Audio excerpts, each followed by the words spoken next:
After 12 years of homeschooling and then needing to downsize, these are the 7 books that came with me for continual reference and encouragement. I guess the number one thing that I'm trying to do is just encourage other mothers out there and are looking at YouTube videos or Pinterest or blogs, and you might be seeing what appears to be perfection with hair and makeup and the homes and the actual homeschool rooms. This is not necessarily the norm, obviously. People that do these types of things and videos, they're obviously going to fix themselves up, and we know the magic of TV. Well, YouTube and other things are not much different than that. I also want to encourage people that comparing is the thief of all joy. Comparing your homeschool and your walk with others is not necessarily going to be a good thing. And also that we must avoid the temptation of always buying and consuming the newest curriculums on the market, because there's nothing new under the sun. It's the same teaching materials wrapped up in a new package. You can just stick with the tried and true. You can get the new package if you really are encouraged by it, but don't, sell your soul and everything else for that. I've seen people actually financing those types of curriculums, big box curriculums. And we'll start with the first one that every parent should have, and that's going to be the 3 R's. So I'll just give you a quick glance at the table of contents, and I've gone and into some tabs.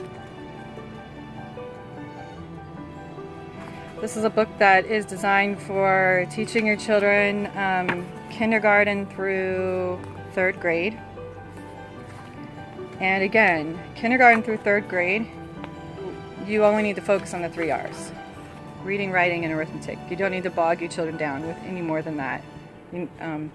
Just allow them to be children. Let them play. Because once they get the reading, writing, and arithmetic in that initial beginning, that's really all they need. Learn from my mistakes, I guess I could say. I was obviously one of those parents that, in the beginning, you're very excited, you want to get started, you even start doing it early, maybe 3 years old, 4 years old, and you push and push and push, and it's just not a good thing. This is the second one that every homeschool should have. You can teach your child successfully for grades 4 through 8. So this is a good one, a good encouraging one. I'll just give you a quick glance at the table of contents here.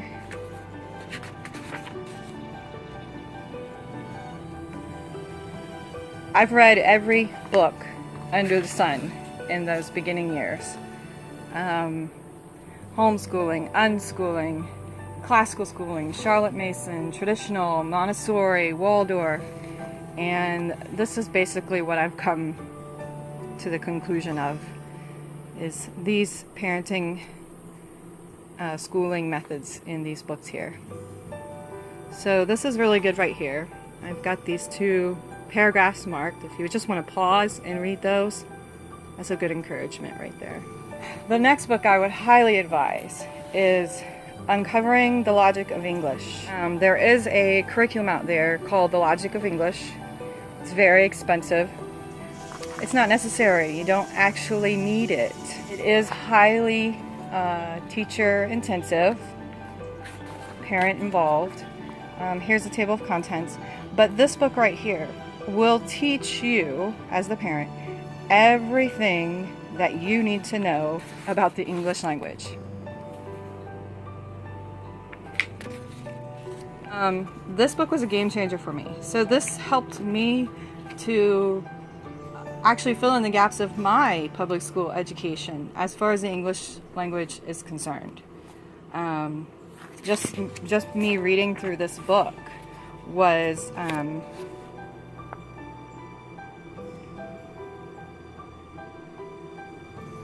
enlightening. It was amazing.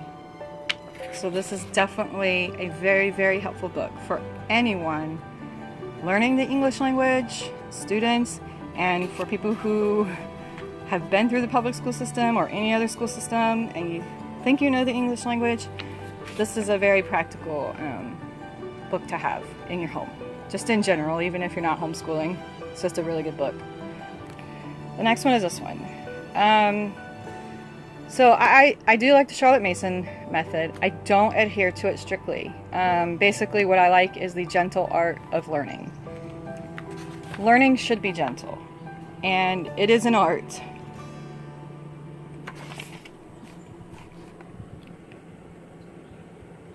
Just pause and give that a quick read. It's basically what this is about. Children hunger for the knowledge, yet they dutifully serve the system of textbook overview with never-ending worksheets. Under a system that does not feed their hunger for vibrant, vital knowledge, they begin to pine away.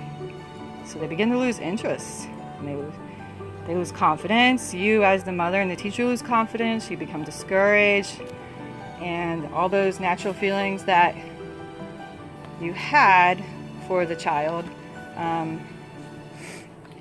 the cares of the world creep in and start telling you the opposite thing. I do like the Charlotte Mason method. However, I do not strictly adhere to that. So I have just a gentle approach to homeschooling, and I don't unschool, but I want my children to be encouraged, and if they show an interest in something, I want to encourage that. Okay, so out of all the books I've read John Holt, all the John Holt books, all John Taylor Gatto, all Late is Better, Brave Writer, everything you can think of, everything that was free at the library, everything that I could purchase and get my hands on, anything I could borrow, I have read it. And again, these are the 7 books that I refused after downsizing and 12 years of homeschooling give away or loan out. This guy is brilliant. He was a public school teacher for 30 years. And chapter 1 starts out with his speech that he gave on where he was being awarded a New York State Teacher of the Year in 1991. So the book has other things in it too, forward and things, but chapter 1 starts out with his speech, and it's amazing. So one of the things I really love was his honesty. So these are the things that he taught. Now he's a public school teacher, okay? He taught in the most well-financed schools and the most under-financed schools. And so he's got well-rounded opinion here. For 30 years in New York City, government paid him to teach. Was confusion. Now obviously he's being facetious here, but this is actually what has happened. Class position. There's just a brief first paragraph of that. You can read that, pause it. Indifference. I teach the children not to care too much about anything. I mean, this guy was just brilliant. I love listening to his videos on YouTube that he did a long time ago. He is a talker, so they are very long. Emotional dependency, the 4th lesson. 5th lesson, intellectual dependency. The 6th lesson, provisional self-esteem.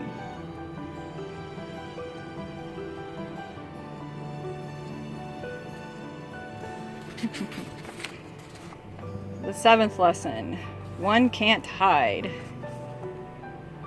Those are just examples of things that your children will be learning while in the public school system.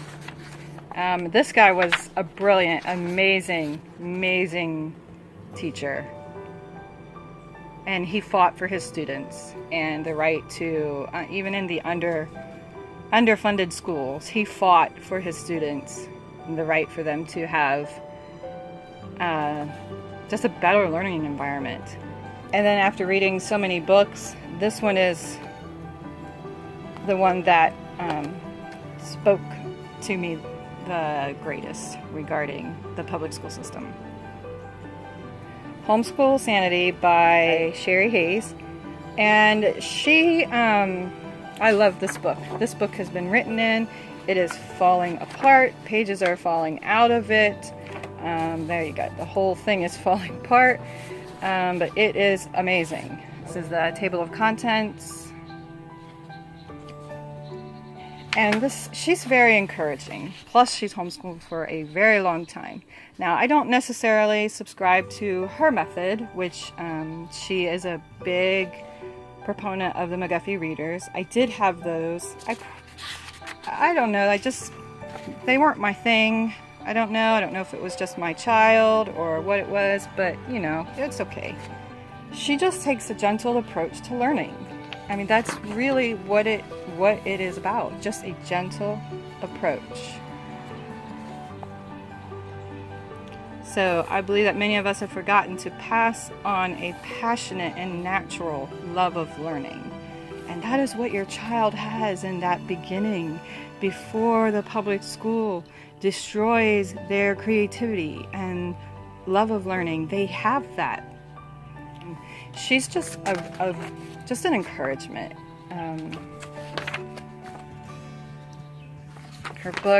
Her videos are encouraging. This book is amazingly encouraging. I don't even loan this book out. If someone wants to borrow it, I have actually bought this book for them and given it to them because I just want it.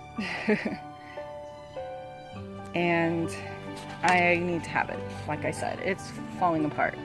So this book will never ever leave my shelf. I will pass this on to my children. In fact, I'll probably just buy them a new one, my daughter, once they have children, and I pray to God that they homeschool their children. The final book is this one, What Your Child Needs to Know and When, according to the Bible and according to the state. I do like this book. Now, here's a table of contents.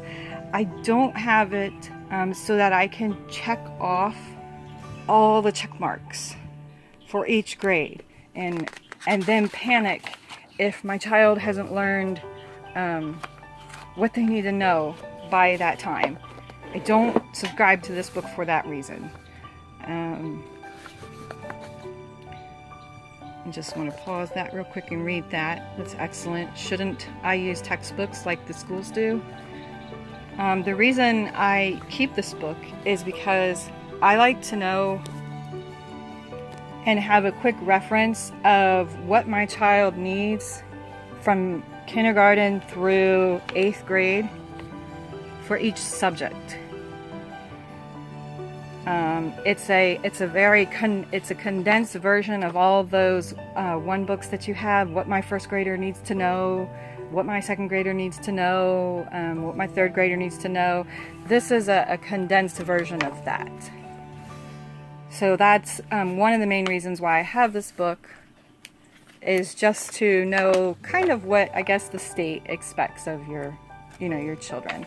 Now I don't go through and hit a check mark for each one. If my child hasn't learned it, that's okay. My child hasn't learned it. I just want to have the knowledge of what they should have known according to the state, basically.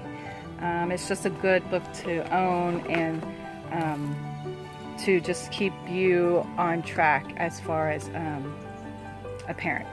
So it's for what your child needs to know, kindergarten through 8th grade. So I hope this was helpful. I hope that I was an encouragement. That's the main goal here. And I wanted to leave you with Plato says, the most effective kind of education is that a child should play amongst lovely things. For kindergarten through 3rd grade, let your children play.